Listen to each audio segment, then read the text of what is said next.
Ayan, ibubuil lang natin mga kajuit itong breast chicken. Bali 400 grams yung aking gagamitin. Lalagay lang ng tanglad, isang maliit na sibuyas at 3 botil ng bawang, saka isang kutsarang asin. Maglalagay rin tayo ng pamintang buo, bay leaves or dahon ng laurel. Yan, saka lang lalagyan ng tubig at ipakulo natin ng hanggang 10 minuto.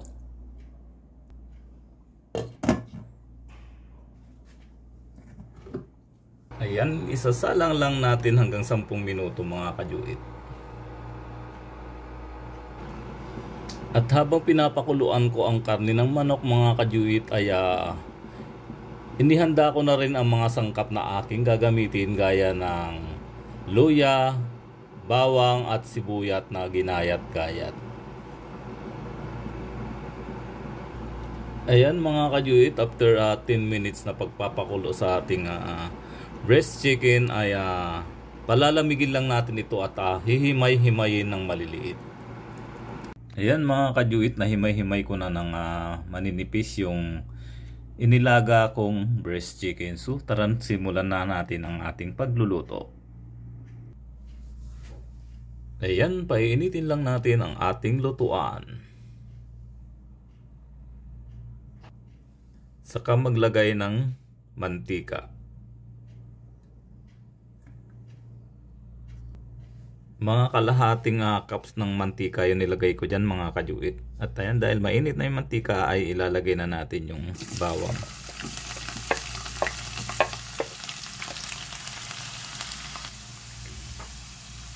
Lagyan na rin yung ginayat na luya, tinadtad, at sibuyas. 3 malalaking sibuyas yung ginamit ko dito mga kajuit.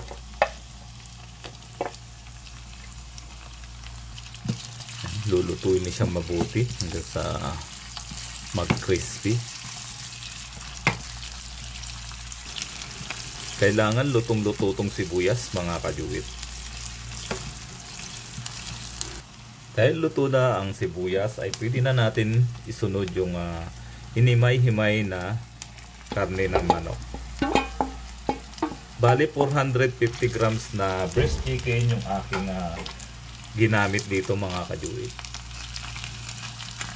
Yan, kailangan pa natin magdagdag ng mantika para maluto. Kailangan mag-crispy itong hinimay-himay na breast chicken. Tuloy-tuloy lang yung paghalo mga kajuit para pantay-pantay yung pagkakaluto ng manok.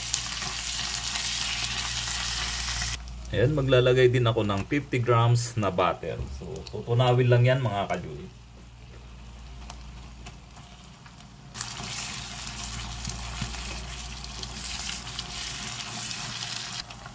Saka ako maglalagay ng 2 kutsarang soy sauce.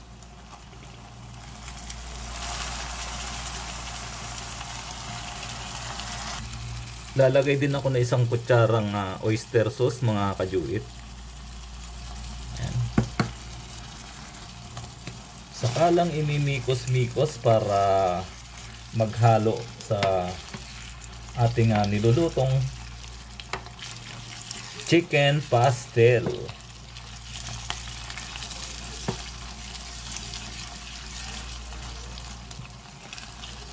Lalagay din ako ng pamintang durog, mga kalahating kutsara. Ayan, magdadagdag pa ako ng 1 kutsarang toyo mga kajuit dahil kulang yung kanyang lasa. Tuloy-tuloy lang sa paghahalo mga kajuit at hanggang sa makuha natin yung tamang texture ng ating niluluto. Kailangan crispy itong ating ginagawa. Lalagay din ako ng hot sauce.